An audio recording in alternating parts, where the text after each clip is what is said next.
You're listening to Packers Talk Network. PackersTalk.com.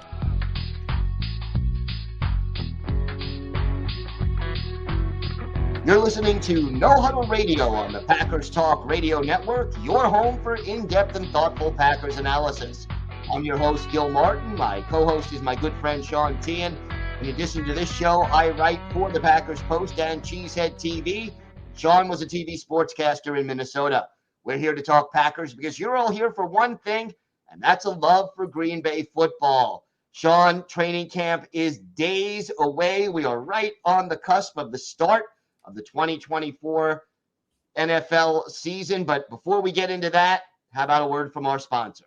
Well, Gil, to prepare for the 2024 NFL season, a few words about our sponsor, Wisconsin's own Ticket King. For over 30 years, Ticket King has been providing Packers tickets to Packer fans. You can find them on the web at theticketking.com or visit their locations in Green Bay and Milwaukee. For direct links to specific Packers game tickets, go to packerstalk.com/tickets or browse their website at theticketking.com. Yeah, we're so close. Quarterbacks and rookies, they reported on Wednesday. It's and Jordan Love is there. He has reported as of Wednesday, but no contract extension yet, Gil, which is very interesting. But it was it's something that seems to be very close to a done deal. That's my impression of it right now. Everybody's saying that. It's just the little minutia. It's the details. It's crossing the T's and dotting the I's. Let's get it done. Let's put that to bed before Monday. I'm hoping that they can get this done and we can get into the meat and potatoes of training camp without this hanging over everybody's head. And Gil, it's interesting. He hosted a youth football camp in Milwaukee on Tuesday. He was asked by a pretty brave reporter where contract talks were at. The interview quickly ended after that, but he gave a big grin and he said news to come, and not sure if that's a grin saying the deal's practically done, but I can't talk about it just yet, or a grin like, yeah, we're not even in the same area code. It's not even close to a done deal. So the way that you can interpret that multiple ways, but I got it more so like, hey, we're pretty much there. It's just I can't really disclose anything. I have a weird hunch the first full day of training camp, they're going to make the announcement. I hope that's the case, but, it will get done. The question is when. Now, Gil, I asked, though, I'm curious what you think, how long until it truly becomes concerning that Love and the Packers, if they haven't agreed to a contract extension, how deep is it into the offseason, into training camp, where it's like, if there's no extension signed or announced or anything like that, how concerning, at what point will it be concerning for you? To me, if they fly down to Brazil and the deal still isn't done, I'm concerned. Oh, wow, that late. Okay. I think, how much is Jordan Love going to play in the preseason? I mean, if at all. Maybe a series or two per game at most, and probably not at all in the final preseason game. To me, they got to get it done before the season starts when it really would become a distraction. But I don't think there's a gun to anyone's head just yet. Let's put it that way. And I think for me, it's when we get to the first preseason game, August 10th against Cleveland, if a deal isn't done by then, I'm going to be a little bit concerned. That's where it's just be like, hey, are we even close? And right. is something you can get done? Now, granted, Packers general manager Brian Gutekunst said earlier this offseason that he and Jordan Love's agent David Mulugeta have a very good connection. They have a strong professional relationship. But David Mulugeta is also the same agent who was able to negotiate a fully guaranteed $230 million contract for current Cleveland Browns quarterback Deshaun Watson. After Watson missed the entire 2021 season, he was facing some legal issues with the alleged incidents that were happening in Houston at a lot of massage parlors and everything like that. And he still got $230 million guaranteed. You wonder where David Mulugeta got a hell of a deal for his client, Deshaun Watson, where is he going to be tough to play ball with Jordan Love too? That's where it gets concerning, where the longer this goes on, if we get 3 weeks from now to a point where Jordan Love still doesn't have a new extension, a new contract, I'm going to be a little concerned. Yeah, I think if it's not done by the first preseason game, that takes it to a different level, but I'm not hitting the panic button unless week one, So the game is Friday night. Let's say they're flying down Tuesday or Wednesday. It's got to be done before that flight, before they leave Green Bay, in my mind. That's my bottom line. Absolutely must be by then or else. And the Packers typically, they'll take care of the quarterback position during the beginning of training camp. They did it multiple times with Aaron Rodgers. They did it in the past with Favre as well. It's the most important position on the field. They'll figure something. I have faith that they will get something figured out. But let's say by any chance that Jordan Love doesn't sign that contract extension, and we're going, it's week one, it's game week. Does he play a regular season game without a new contract or on his current contract? That's a tough question. I think he would, but how do I put this? One of the things that everybody seems to appreciate about Jordan Love is how he is not as difficult as his predecessor. Yeah. And I understand the desire to get paid, and I understand, but he has never held out before. It has never been an ego thing. He's always done the extra work, done the time. He's under contract for this season, one way or the other. I don't think he would hold out, but would it shock me? No. He hasn't had bad PR, bad publicity. No. And I think for the Packers' sake, like, let's say they go down to Brazil in week one and he throws 4 touchdowns and completes 20 to 25 passes and he throws for more than 300 yards. Guess what? That price tag just skyrocketed right there. So I just don't think it's in the best interest of anyone. Or what if Jordan Love gets hurt in week one? Knock on wood. But what if he throws 4 interceptions in week correct. one? And then his value could change drastically depending on how that first week goes. So the sooner the deal gets done, the better. The quarterback market only seems to be rising. You might as well just get it done right away, in my opinion. So anyways, though, Jordan Love quarterbacks, they have reported to training camp. The rookies also reported to training camp on Wednesday. So, Gil, let's play a little bit of over-under. And we're going to just do this specifically with the Packers rookie draft picks. Not the undrafted picks, right? But the draft picks right now. And we're going to start out with 7th-round rookie cornerback Kalen King, their final pick of the 2024 NFL Draft. Over-under 2.5 passes that he will defend this year. Kalen King, over under 2.5 passes defended. I am going to say under. Okay. I don't think I don't think he's going to see extensive playing time on defense. Take your time, Bill. I know it's emotional. I know. No, I know. I think he will in his second year. I think he may take on a bigger role then. He may end up being the nickel or the dime back by then. But I think as a rookie, he's primarily going to participate on special teams. There's a lot of players on the depth chart ahead of him right now. And as much as I think he was a great pick, 255th overall, I just don't see him, barring injuries, being on the field a lot on defense right away. If it is, it'll be later in the season. Yeah, he is buried on the depth chart, but I think he's going to find a way onto the field somehow. And I think he's going to make an impact. I mean, Carrington Valentine was a 7th-round pick last year. He looked great last year as a rookie for the Packers, being a 7th rounder. And I'm pretty bullish on Kalen King. In preseason, we'll see if he looks like a 7th-round pick or if it looks like the Packers got a steal. But we don't know how Eric Stokes' health is going to be. Keyshawn Nixon, he could be getting fewer defensive snaps and primarily playing more special teams this season. I think he's penciled in as the starting nickel corner, but you don't know. And then also Carrington Valentine. What if he also regresses in 2024 where he starts to look a little more like a 7th-round pick and why he was picked so late in the 2023 draft? The opportunities are there for the taking potentially for Kalen King. A lot of things have to fall in his favor, but he's a guy who was projected to be a round 1 pick around this time last year before he had a rough final year at Penn State. I think I'm going to take the over. I'm going to be a little bullish, and I'm going to take the over on Kalen King. I would love to see it. I mean, look, you also have Corey Ballantyne ahead of him on the depth chart. Right? There's a lot of guys that have to fail, or he has to just really ball out to get into that lineup, and that's the only reason I'm going under. I am bullish on him, but I just don't think it's going to be this year.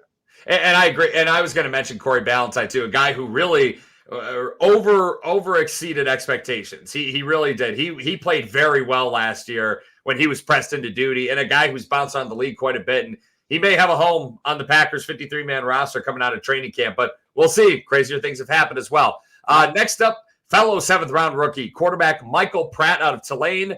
Over under, Gil, 10.5 regular season snaps for 7th-round rookie quarterback Michael Pratt.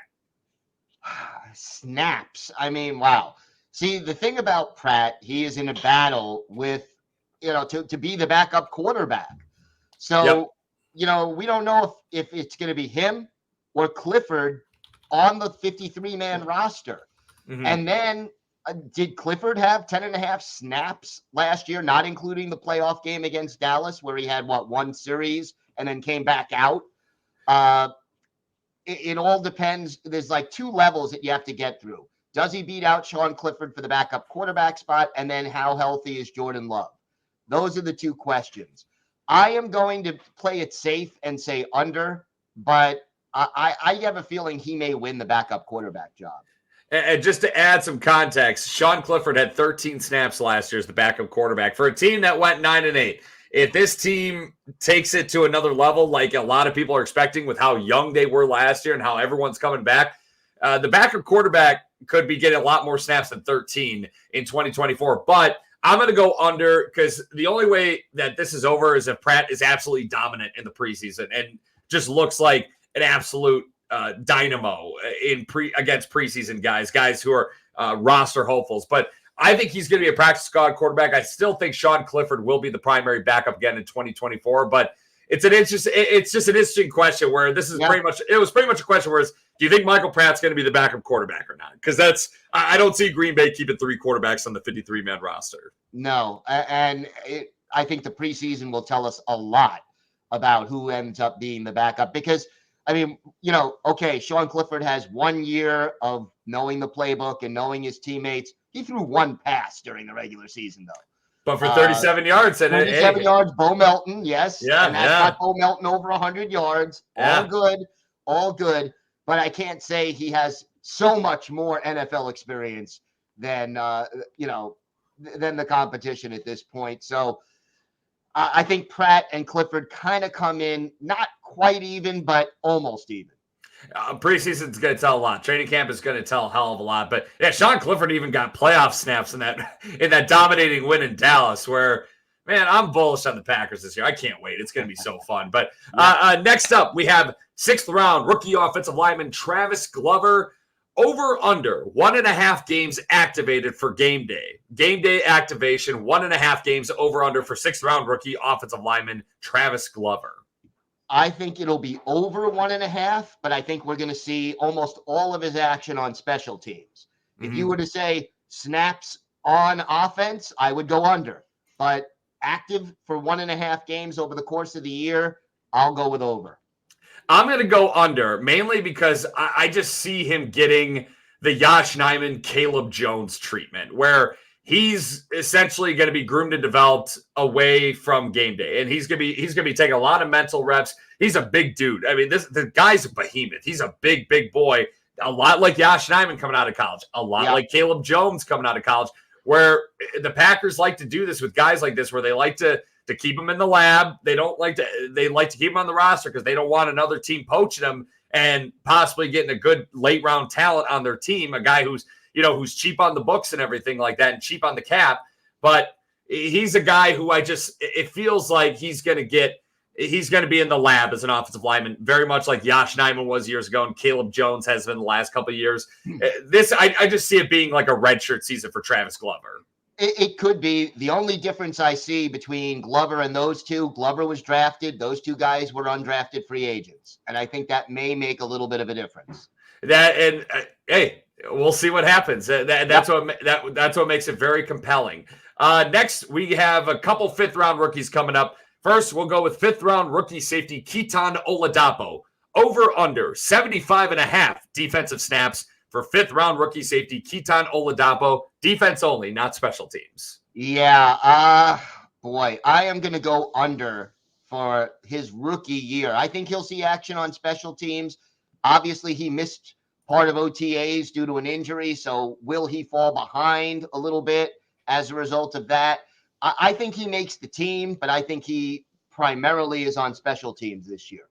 And I think he's going to be under that count as well, Gil. I agree with you where he had the injury issues already in mini camp and rookie camp and he's already behind the eight ball. That's a bummer where usually most fifth round picks make the roster as a rookie, but it's not always a guarantee.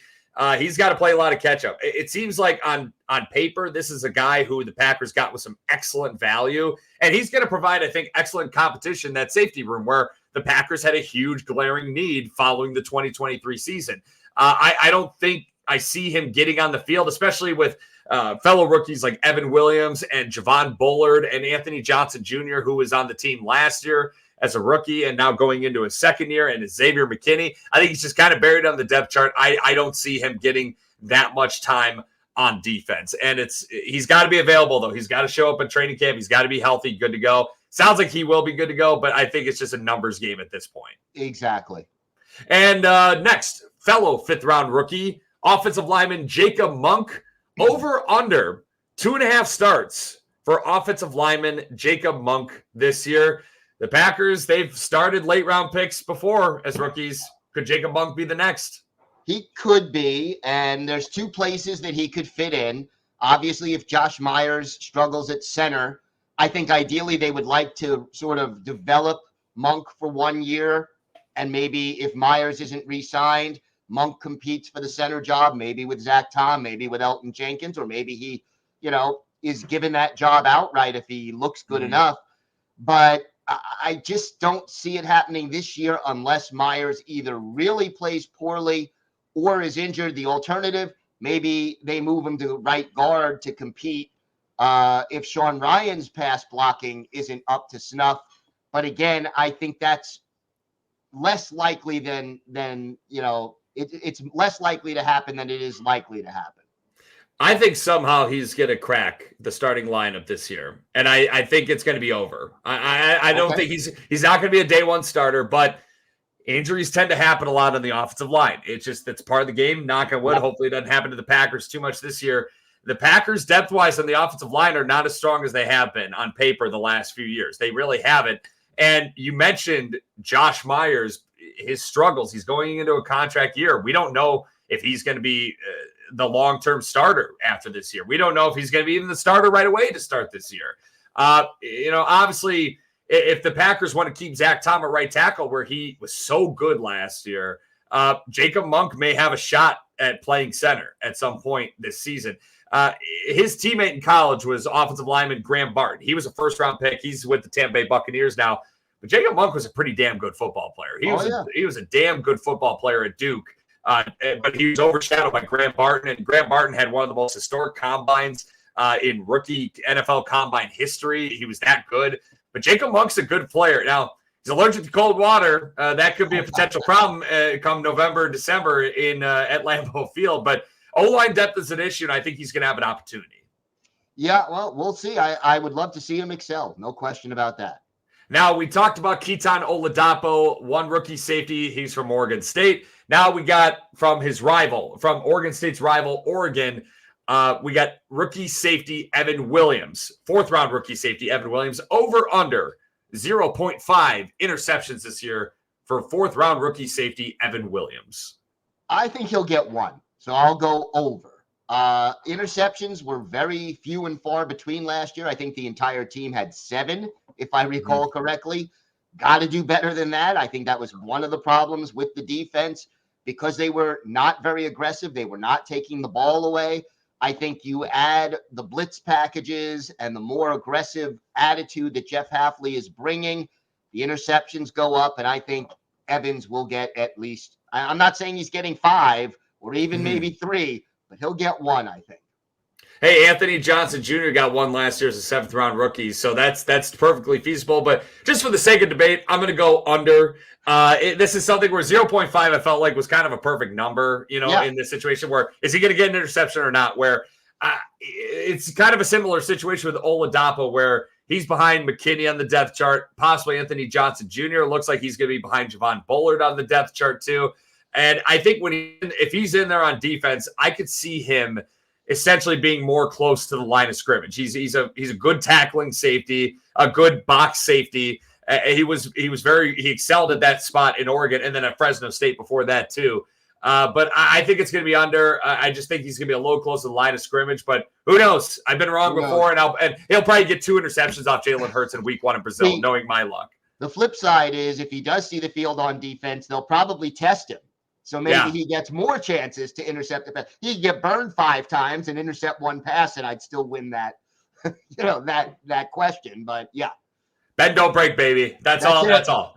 Bend don't break. But let's go into the third round. Over under for third round rookie linebacker Tyron Hopper out of Mizzou. 25.5 total tackles. Over under, and that's defense and special teams included. Just total tackles. If you're including special teams, I'm going over. I think he can reach that milestone.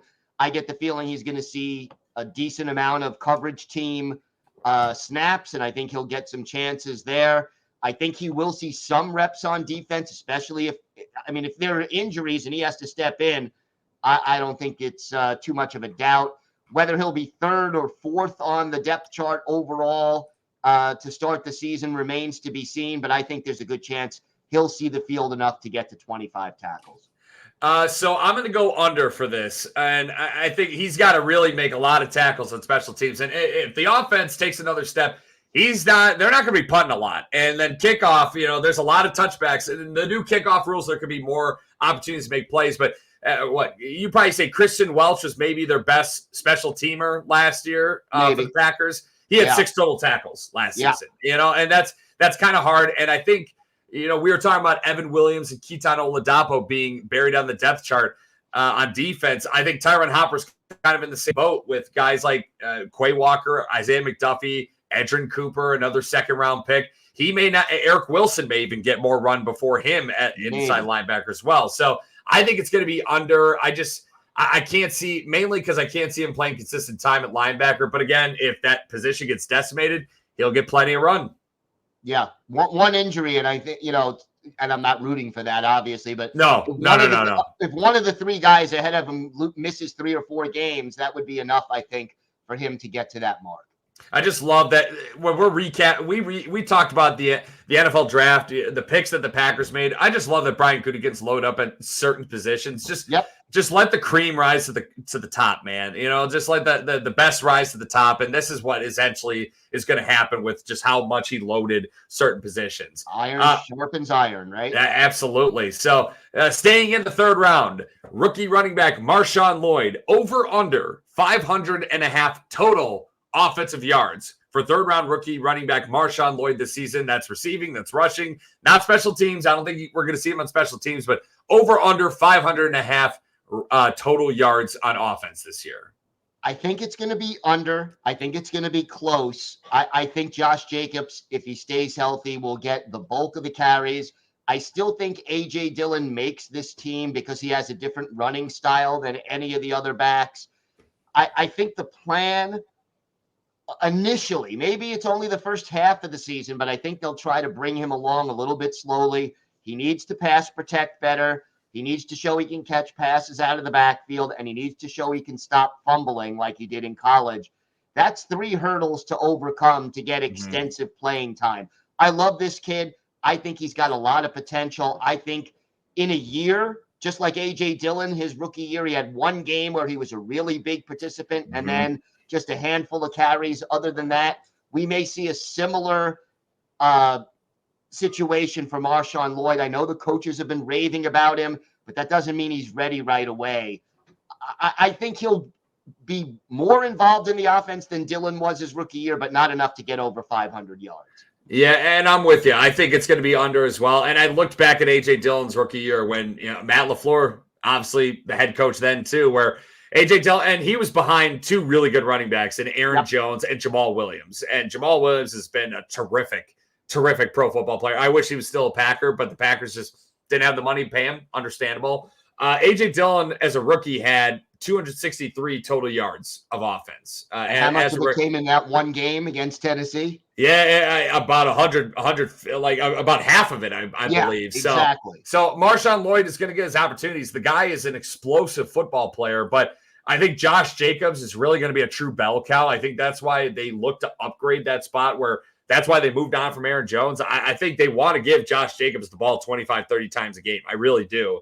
If all goes well, he's going to get the ball quite a bit. And then Emmanuel Wilson, I think he's going to get more run this year too. He battled quite the injury bug last year, just on and off. But I think Emmanuel Wilson's going to be getting a lot of run. And then A.J. Dillon, who knows with him? He's a wild card this year to make the roster or not. But if he does make the roster, I could see him getting a little more run than maybe Emmanuel Wilson and most likely Marshawn Lloyd. So I would go under as well with Marshawn Lloyd.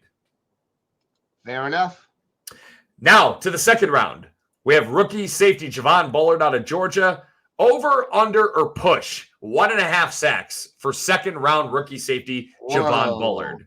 1.5 sacks on. It's a good number. Good number, right? Very good number. I'm going over. I think that they're going to blitz enough. I think he's going to be on the field enough. I'm not saying it's more than, let's say, 2.5 sacks for the year. I don't think it's going to be way over, but I think he'll get it done. I was grappling with this, just thinking, man, I could see him getting a couple sacks, but I'm going to go under, mainly because I don't know if he's going to start right away in week one. He very well could, but I'm not sure. I think Anthony Johnson Jr. may have that first opportunity in week one against Philadelphia, but I think he's going to be more of a presence as a run defender. I think that's where they're going to really use him. And then those passing situations, I don't think they're going to blitz him as often as we would like to. Jeff Hapley's going to be aggressive, but I see him.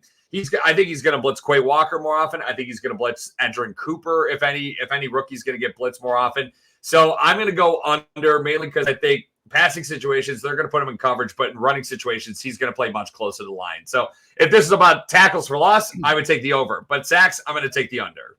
See, I guess the question becomes, do they utilize him as a rookie where we know he does one thing really well, so we're going to set him up to do that thing first and then build off of it? That's the other possibility. We'll see how it goes. Those guys get paid a lot more than we do because they got to make those tough decisions. So we'll see what happens. Next, staying in the second round, rookie linebacker Edgerrin Cooper out of Texas A&M. Over, under 100.5 total tackles for second round rookie linebacker Edgerrin Cooper. I'm going under. If I'm not mistaken, the Packers had one player with more than 100 tackles last year, and that was Quay Walker. Mm-hmm. If you would have set the number at 75 or 80, I might have had a lot harder of a time making up my mind. I just think 100, maybe one or two players on this roster can top 100 tackles. I don't think the rookie's going to do it this year. I know I didn't.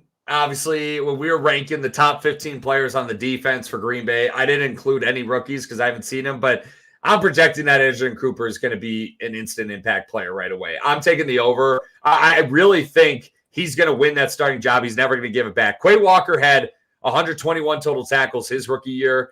I think Edgerrin Cooper and him they're going to be on the field at all times. This is kind of the dream. This is the dream scenario for any NFL defense where to have those two off-ball linebackers that stay on the field often. Look what the Kansas City Chiefs have. Look what the San Francisco 49ers have, the two teams who are in the Super Bowl.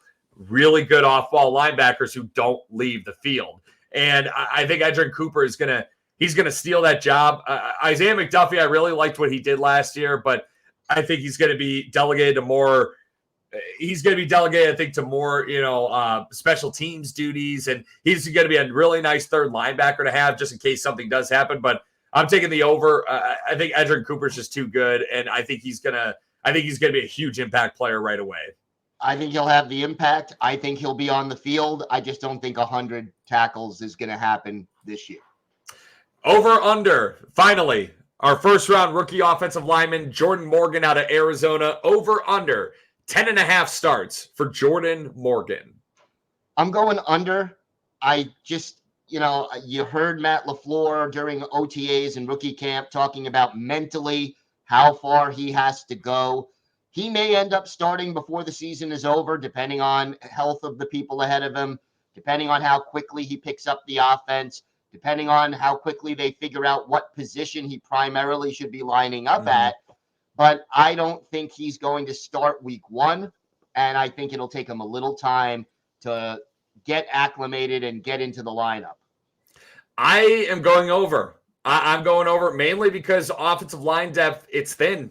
And Jordan Morgan, I don't think he starts right away. I agree with you. I don't think we're going to see him right away against the Philadelphia Eagles in Brazil. Philly, even though they lost Fletcher Cox to retirement in the offseason, and Hassan Reddick they trade away, they still got a very good defensive line. That's pretty overwhelming for a rookie. I don't think I see him playing right away in week one, but this could be similar to kind of Brian Bulaga when he was a rookie, where he didn't start right away, and then he took that job. He was, at the time then, his rookie year, he was the youngest starting player in Super Bowl history when he started as a rookie in Super Bowl 45 down in Texas against the Pittsburgh Steelers in Dallas.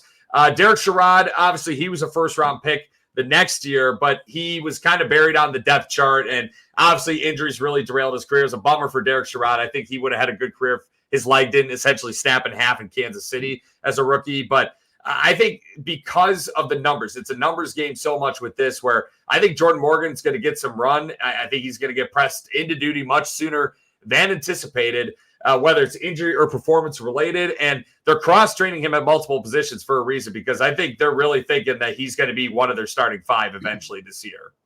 I think he will be too, but not in time to get to 10.5. We'll see. Brian Bulaga started 12 games his rookie year. Elton Jenkins took over in week 2 of his rookie year. Maybe Jordan Morgan's going to be in the same boat. Maybe not.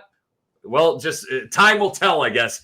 And then final over/under, Gil, for you, because we're not gonna totally exclude the undrafted rookies that are at training camp for the Green Bay Packers now.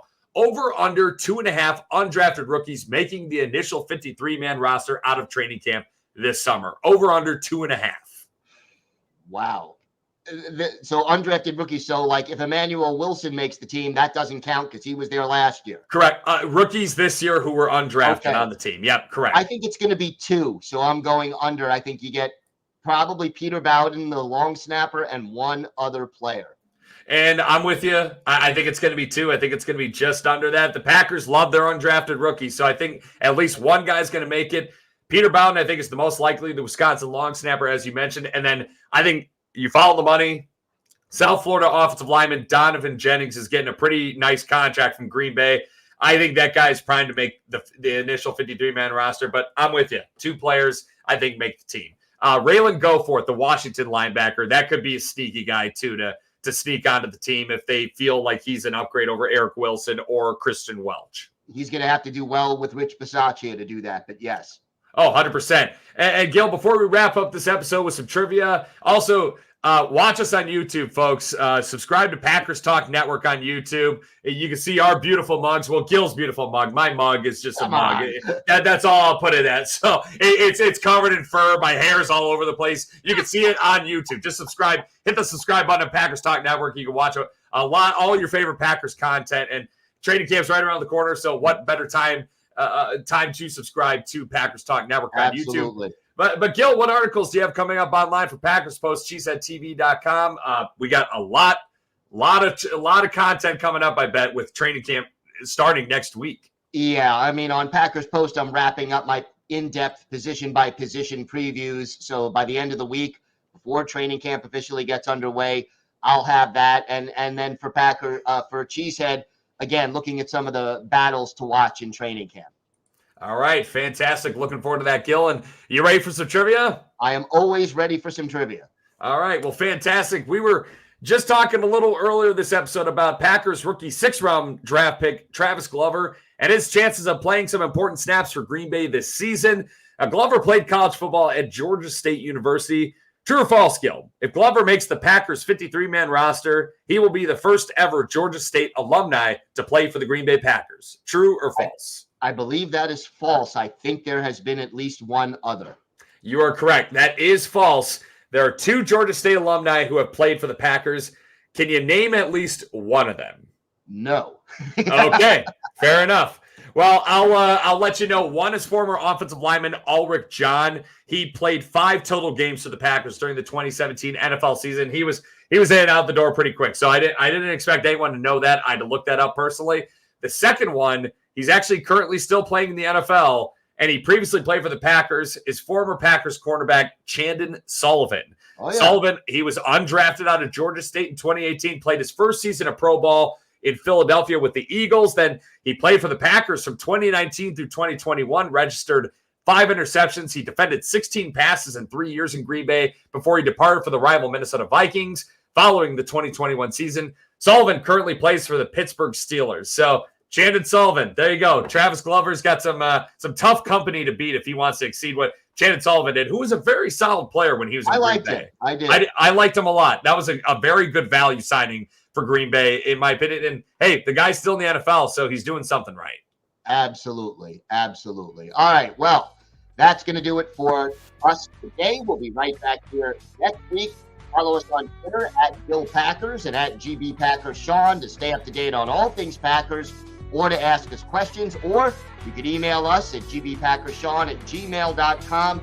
Make sure you're subscribed to Packers Talk on iTunes, Google Play, Spotify, YouTube, or wherever you get your podcasts. And a big thanks to PackersTalk.com for powering our show. And of course, thank you for listening. Until next time, go Pack Go. Go Pack Go.